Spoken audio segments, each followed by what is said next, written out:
This interview on the Oprah Winfrey Show suddenly took a different turn when an emotional confession was made. The confession turned what started out as a typical interview into a festival of emotions and tears. This is the moment when Jim tells a story, one that no one saw coming. The audience holds its breath, and Oprah Winfrey breaks down in tears. Now let's get on to the main deal. On February 17th, 1997, the stage of the Oprah Winfrey Show gleamed under bright studio lights, but no spotlight shone brighter than the one that welcomed a guest whose name alone sent waves of excitement through the room, Jim Carrey. As the iconic theme music floated through the air, the audience exploded into a standing ovation. Cheers echoed across the studio, a wave of clapping and joyous screams rising like thunder. A sea of beaming faces, phones clutched tight, all stood in anticipation for a man who had given the world more than just laughter. Then, with a sudden burst of comic flair, he appeared, grinning ear to ear, striding onto the stage with a fire extinguisher in hand. The crowd howled with laughter. Of course, Jim Carrey wouldn't enter quietly. This was the man of elastic expressions and endless energy, the master of the unexpected. He pointed the fire extinguisher toward the air, feigning panic with dramatic flair, miming that the energy in the room grew so hot he had to cool it down. The crowd roared, unable to contain themselves. Oprah, laughing along, stepped forward, her arms wide in greeting. She hugged him warmly, the kind of embrace that said, "You're home." Oprah Winfrey was radiant, her smile wide, her arms open as she welcomed Jim Carrey onto the stage with the warmth only she could bring. She was genuinely excited, delighted even, to have him on her show that day. This wasn't just another celebrity guest. This was Jim Carrey, a name that lit up rooms and lifted spirits. A man who had turned sorrow into slapstick and pain into punchlines. Their embrace told of mutual respect. Oprah's eyes twinkled as she held his shoulders and gestured toward the two chairs awaiting them. Jim, clad in a sleek black suit over a black button-down shirt, had his signature grin still visible across his face. That smile? It wasn't just for show. It was who he was, or at least who he wanted the world to believe he was. He turned to the crowd, gave a dramatic bow, then took his seat beside Oprah. The cheers persisted, refusing to die down. The audience, still electrified from his entrance, couldn't calm themselves. They clapped, cheered, and some even shouted his name like he was the headliner of a sold-out comedy tour. Oprah Winfrey tried to wrangle the crowd with her soft but commanding voice, raising her hand with playful urgency. Okay, let's bring it down. We've got him for the whole show, I promise," she said, giggling as the applause slowly began to fade. The stage was set for fun. Everyone expected jokes, impressions, or the promotion of one of Jim's movies. But there was something else in the air, something no one could quite name yet. When the energy finally settled to a simmer, Oprah leaned into her role, the world's most beloved interviewer, and began to do what she does best.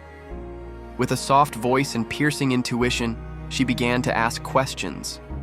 Jim responded with his usual charm, throwing in light impressions, quirky remarks, and the occasional exaggerated face that sent laughter echoing through the studio.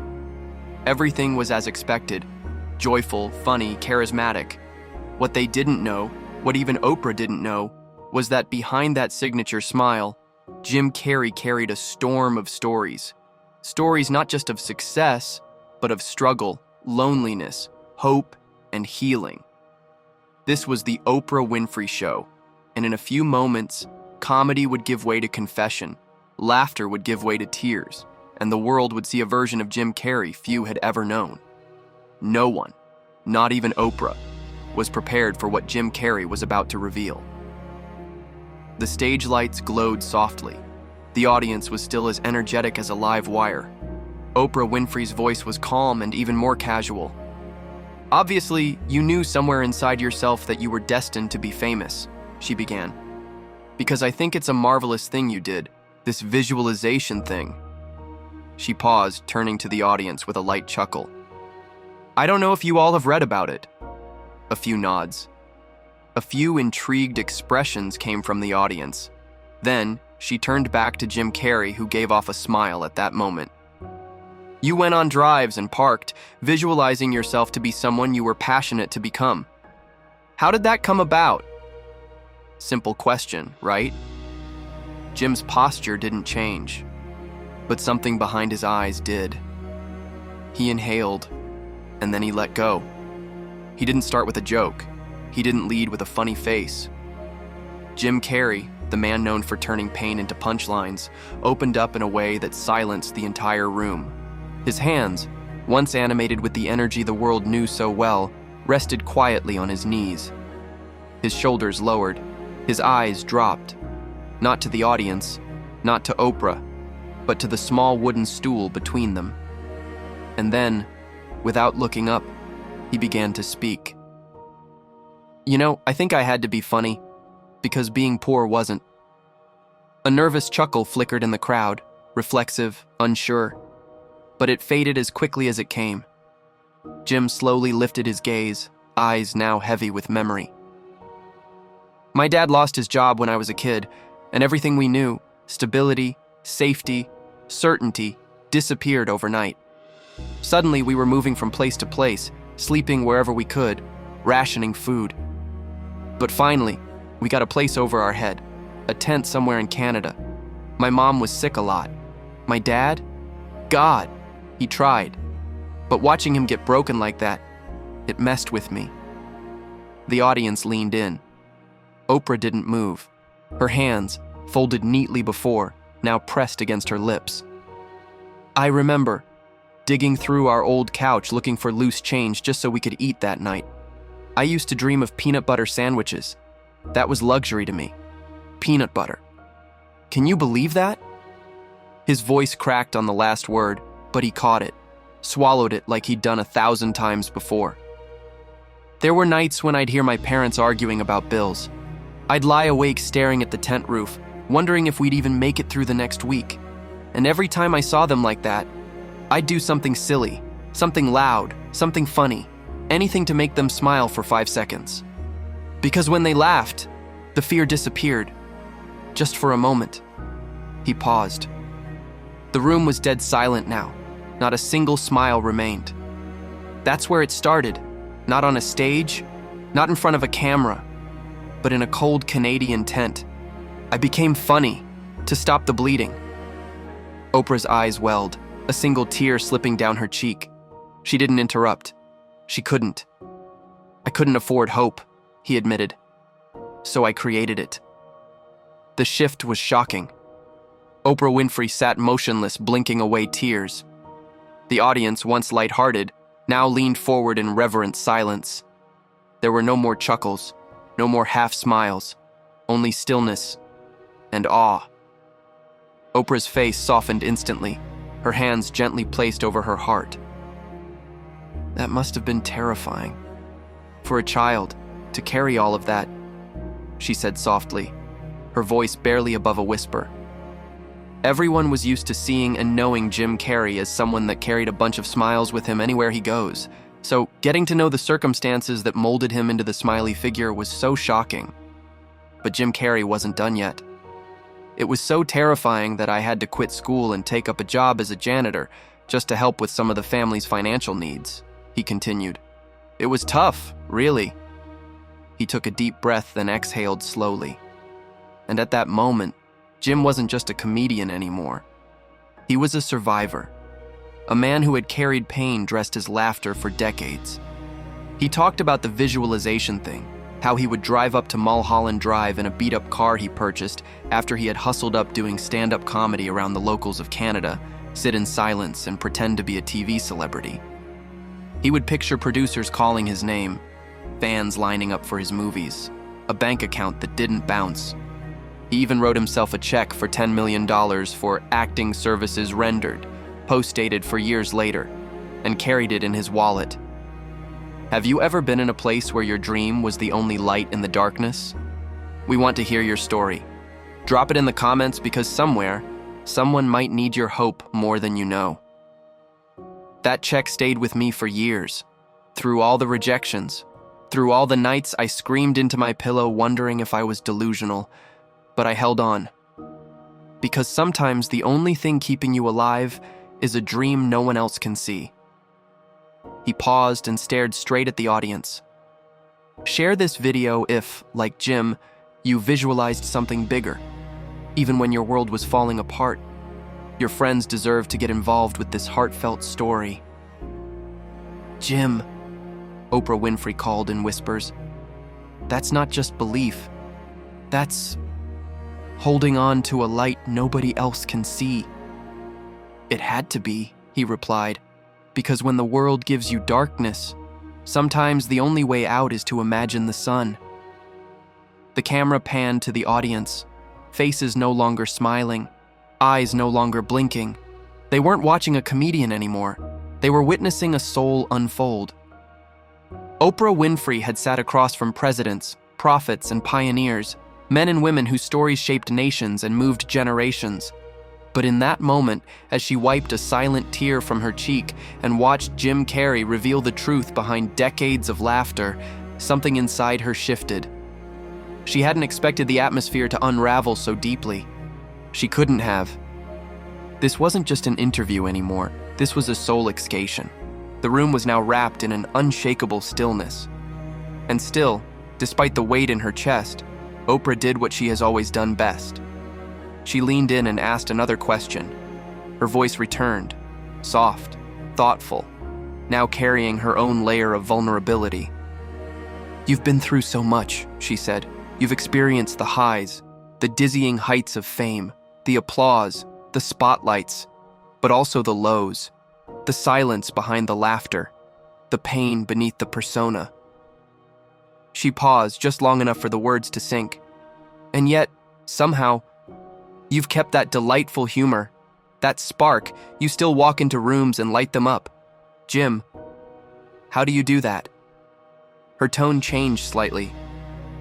How do you stay in form with all of this concealed inside you? It wasn't just a question. It was everyone's question. Even Jim took a breath. Long, centering. And just as he prepared to answer, the audience leaned in again, closer this time because somehow they all wanted to know the same thing. How do you keep your light when life keeps trying to put it out?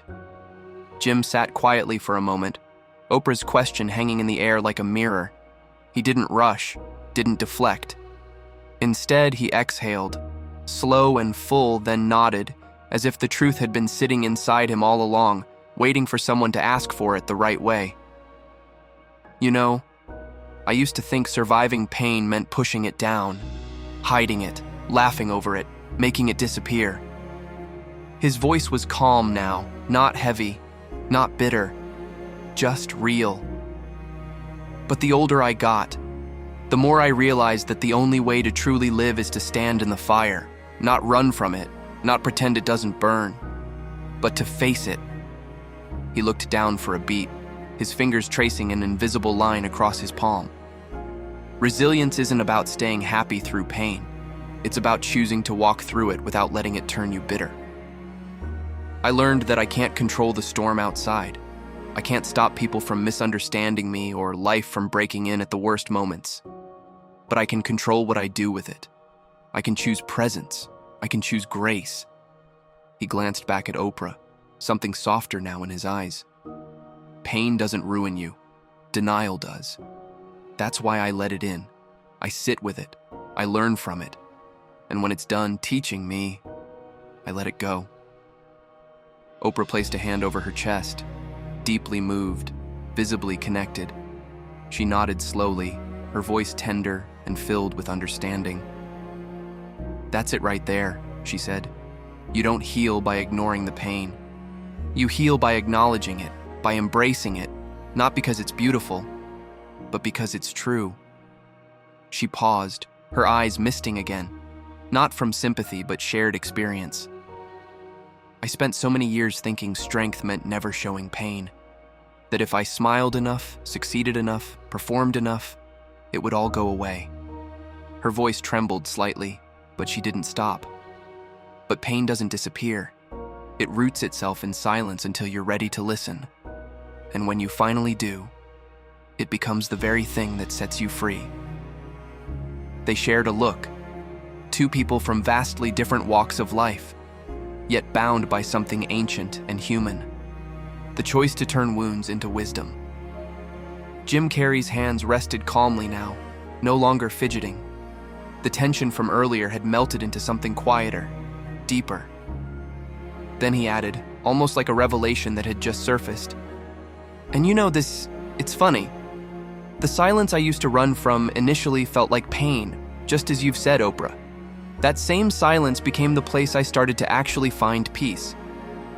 He leaned back slightly, his gaze falling for a moment, reflective. "At first, I thought the silence meant failure. Like the laughter was gone and I was just sitting alone with all the noise in my head, my visualization. But then, the longer I sat with it, something started to shift." He looked over at Oprah. That silence became stillness. And in that stillness, I started to hear things I never did before. Not with my ears, but with my heart. Oprah nodded slowly, visibly struck. "Jim, it almost sounds like you're describing something spiritual, like God's spirit." Jim smiled. Not a performative smile, but a gentle, understanding one. The kind of smile that comes from clarity. "That's exactly what it is," he said. "I didn't realize it at the time. I thought it was just part of the process, part of the visualization, the meditation, the dreaming.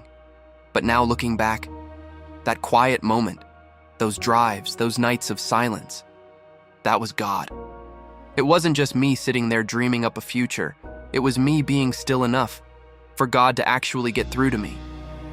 The audience got hooked not by a punchline, but by truth. That peace I felt in those moments, that calm that let me keep going, that wasn't something I created. That was something I was given. It was God's way of saying, "You're not alone in this. I've got you, even here," Jim continued. Oprah's eyes glistened. She nodded, deeply connected to the truth being spoken. "You're saying all those moments people thought were just about success or vision, that was where God was showing up?" "Exactly," Jim replied. "People talk about manifestation, about energy, about belief, and sure, those are real things. But peace? Real peace? That doesn't come from you. It comes when you let go enough to actually listen.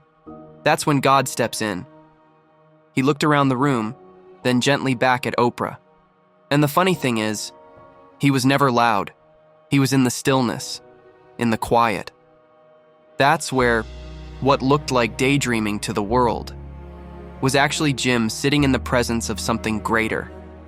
Moved by this moment, share this video with someone who needs to hear that God still speaks in silence. Oprah sat quietly for a moment after Jim finished speaking, her eyes glossy but steady. The emotion in the room wasn't fading, it was deepening. Then she leaned forward, hands gently folded in her lap, and spoke, not as a host, but as someone who understood. "Jim, I know exactly what you mean." The words slipped out like a confession. Her voice was cracked, barely holding itself together. "People see the show, the stage, the success, but they don't see the moments when everything feels like it is falling apart." She wiped a tear from her cheek. Another followed, but she didn't stop. "I remember nights where I felt like I had no one, where the world got so loud, so demanding, and I just wanted to disappear." Her voice broke completely now, emotion finally spilling through. And then, there was silence. Not the kind that feels empty, but the kind that holds you. I remember sitting alone one night. No cameras, no people, no plans, and all I could do was cry. I didn't know what I needed. I just knew I couldn't keep going the way I was. She paused, barely able to breathe the next words. And that's when I heard it, not out loud, but in here. She placed her hand on her chest. It was like God was saying, "I see you. I've always seen you, and you're not alone." The audience sat frozen. Even the cameras seemed to still themselves, capturing something beyond the interview.